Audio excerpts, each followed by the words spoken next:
Ibu yang terkasih dalam Tuhan Yesus, mari kita sama-sama memuji dan menyembah Tuhan kita, sebab Dia baik, selama-lamanya Dia baik.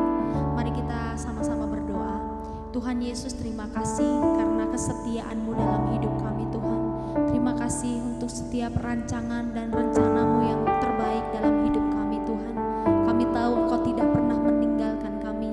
Kami tahu Tuhan Engkau tidak pernah membiarkan kami melewati setiap musim dalam hidup kami. Apapun itu Tuhan yang akan terjadi dalam hidup kami, kami mau katakan bahwa Engkaulah kekuatan kami. Kekuatan yang dari Tuhan itu sanggup memulihkan, sanggup menyembuhkan, dan sanggup membuat setiap kami mampu Tuhan untuk melewati setiap musim dalam hidup kami. Sebab itu biarlah pagi hari ini Tuhan kami boleh menerima kekuatan yang baru yang dari Tuhan, sehingga apapun yang akan terjadi dalam hidup kami Tuhan, kami mau tetap percaya bahwa kami adalah orang-orang yang lebih dari pemenang. Terima kasih Bapa yang baik. Terima kasih Tuhan Yesus atas kesetiaan-Mu dalam kehidupan kami. Haleluya, haleluya.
Kami katakan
Yeremia pasal 32.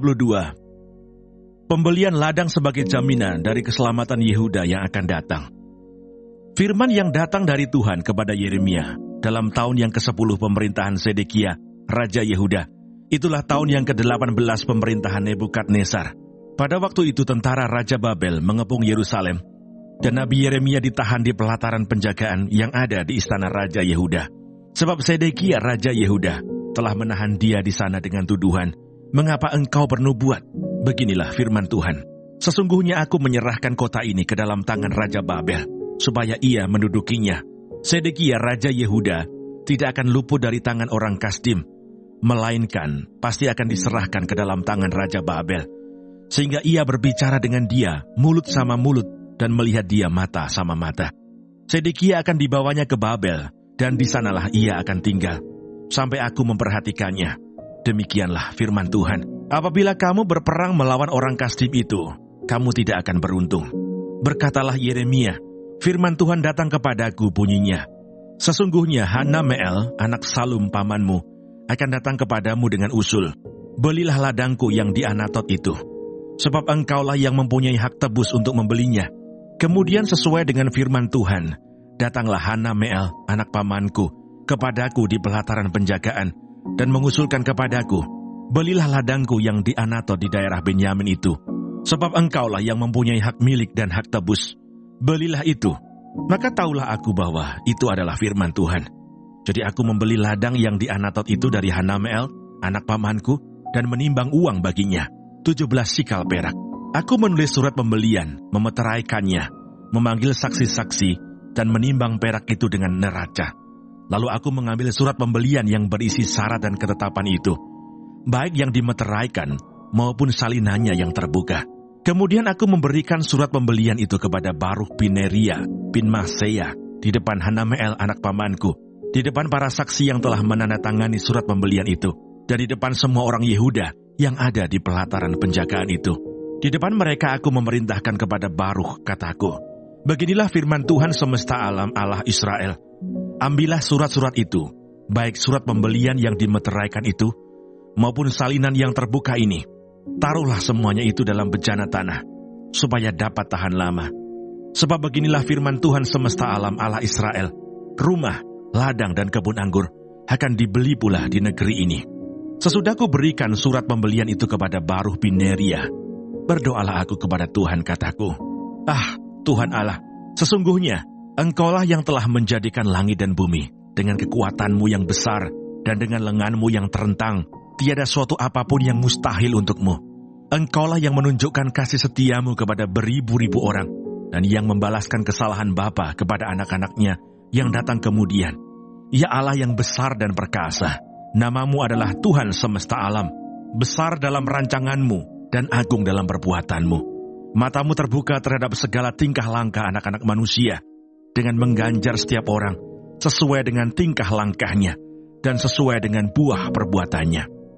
Engkau akan memperlihatkan tanda-tanda dan mukjizat-mukjizat di tanah Mesir, sampai kepada waktu ini, kepada Israel dan kepada umat manusia, sehingga engkau membuat nama bagimu, seperti yang ternyata pada waktu ini. Engkau telah membawa umatmu Israel keluar dari tanah Mesir, dengan tanda-tanda dan mukjizat-mukjizat, dengan tangan yang kuat dan lengan yang teracung, dan dengan kedahsyatan yang besar. Dan engkau telah memberikan kepada mereka negeri ini, seperti yang telah kau janjikan dengan sumpah kepada nenek moyang mereka, untuk memberikannya kepada mereka, suatu negeri yang berlimpah-limpah susu dan madunya. Kemudian mereka memasuki dan mendudukinya, tetapi mereka tidak mendengarkan suaramu, dan tidak berkelakuan menurut Tauratmu. Mereka tidak melakukan segala apa yang kau perintahkan kepada mereka untuk dilakukan. Sebab itu engkau melimpahkan kepada mereka segala malapetaka ini. Sesungguhnya, tembok-tembok pengepungan yang dipakai untuk merebut kota telah sampai mendekatinya. Oleh karena pedang, kelaparan, dan penyakit sampar, maka kota itu telah diserahkan kepada orang-orang Kasdim yang memeranginya. Maka apa yang kau firmankan itu telah terjadi. Sungguh, engkau sendiri melihatnya. Namun engkau ya Tuhan Allah telah berfirman kepadaku, belilah ladang itu dengan perak, dan panggillah saksi-saksi. Padahal kota itu telah diserahkan ke dalam tangan orang-orang Kasdim. firman Tuhan datang kepada Yeremia bunyinya, "Sesungguhnya, akulah Tuhan, Allah segala makhluk. Adakah sesuatu apapun yang mustahil untukku? Sebab itu beginilah firman Tuhan. Sesungguhnya aku berikan kota ini ke dalam tangan orang-orang Kasdim dan ke dalam tangan Nebukadnezar Raja Babel, dan ia akan merebutnya. Orang-orang Kasdim yang memerangi kota ini akan datang membakarnya dan menghanguskannya, serta dengan rumah-rumah yang di atas sotohnya orang membakar korban kepada Baal dan mempersembahkan korban curahan kepada Allah lain untuk menimbulkan sakit hatiku. Sebab orang Israel dan orang Yehuda hanyalah melakukan yang jahat di mataku sejak masa mudanya. Sungguh, orang Israel hanya menimbulkan sakit hatiku dengan perbuatan tangan mereka. Demikianlah firman Tuhan. Ya, kota ini telah membangkitkan murka dan kehangatan amarahku, mulai dari hari didirikannya sampai hari ini. Sehingga aku harus menyingkirkannya dari hadapanku. Karena segala kejahatan yang dilakukan oleh orang Israel dan orang Yehuda untuk menimbulkan sakit hatiku. Oleh mereka sendiri, raja-raja mereka, pemuka-pemuka mereka, imam-imam mereka, nabi-nabi mereka, orang Yehuda dan penduduk Yerusalem. Mereka membelakangi aku dan tidak menghadap kepadaku. Dan sekalipun aku mengajar mereka terus-menerus, tiada mereka mau mendengarkan atau menerima penghajaran. Mereka menempatkan dewa-dewa mereka yang menjijikkan di rumah yang di atasnya namaku diserukan untuk menajiskannya. Mereka mendirikan bukit-bukit pengorbanan untuk Baal di lembah Ben Hinnom untuk mempersembahkan anak-anak lelaki dan anak-anak perempuan mereka kepada Moloch sebagai korban dalam api. Sekalipun aku tidak pernah memerintahkannya kepada mereka, dan sekalipun hal itu tidak pernah timbul dalam hatiku, yakni hal melakukan kejijikan ini, sehingga Yehuda tergelincir ke dalam dosa. Oleh sebab itu beginilah firman Tuhan Allah Israel mengenai kota ini, yang engkau katakan telah diserahkan ke dalam tangan Raja Babel karena pedang, kelaparan dan penyakit sampar. Sesungguhnya aku mengumpulkan mereka dari segala negeri, kemana aku mencerai beraikan mereka karena murka aku, kehangatan amarahku dan gusarku yang besar, dan aku akan mengembalikan mereka ke tempat ini, dan akan membuat mereka diam dengan tenteram. Maka mereka akan menjadi umatku, dan aku akan menjadi Allah mereka. Aku akan memberi mereka satu hati dan satu tingkah langkah, sehingga mereka takut kepadaku sepanjang masa untuk kebaikan mereka, dan anak-anak mereka yang datang kemudian. Aku akan mengikat perjanjian kekal dengan mereka, bahwa aku tidak akan membelakangi mereka, melainkan akan berbuat baik kepada mereka. Aku akan menaruh takut kepadaku ke dalam hati mereka, supaya mereka jangan menjauh daripadaku. Aku akan bergirang karena mereka untuk berbuat baik kepada mereka, dan aku akan membuat mereka tumbuh di negeri ini dengan kesetiaan, dengan segenap hatiku, dan dengan segenap jiwaku. Sebab beginilah firman Tuhan, seperti aku mendatangkan kepada bangsa ini segenap malapetaka yang hebat ini, demikianlah aku mendatangkan ke atas mereka keberuntungan yang kujanjikan kepada mereka. Orang akan membeli ladang lagi di negeri ini yang kamu katakan, itu adalah tempat tandus tanpa manusia dan hewan. Itu telah diserahkan ke dalam tangan orang-orang Kasdim. Orang akan membeli ladang-ladang dengan perak, menulis surat pembelian, memeteraikannya, dan memanggil saksi-saksi di daerah Benyamin, di sekitar Yerusalem, di kota-kota Yehuda, di kota-kota pegunungan, di kota-kota daerah bukit, dan di kota-kota tanah Negeb. Sebab aku akan memulihkan keadaan mereka. Kami mengucap syukur untuk firman-Mu. Biar Tuhan Kau mengurapi setiap kami. Tuhan menumbuhkan hikmat dalam hidup kami. Biar firman-Mu terus menguatkan kami. Tuhan berikan kami kekuatan dan kami menjalani hari ini. Kami percaya Engkau Allah yang terus memberikan kami kesehatan, berikan kami kekuatan. Terima kasih Tuhan. Bapa kami yang di surga, dikuduskanlah nama-Mu, datanglah kerajaan-Mu, jadilah kehendak-Mu di bumi seperti di surga. Berikanlah kami pada hari ini makanan kami yang secukupnya, dan ampunilah kami akan kesalahan kami, seperti kami juga mengampuni orang yang bersalah kepada kami. Dan janganlah membawa kami ke dalam pencobaan, tetapi lepaskanlah kami daripada yang jahat. Karena Engkau-lah yang punya kerajaan, dan kuasa, dan kemuliaan, sampai selama-lamanya. Amin.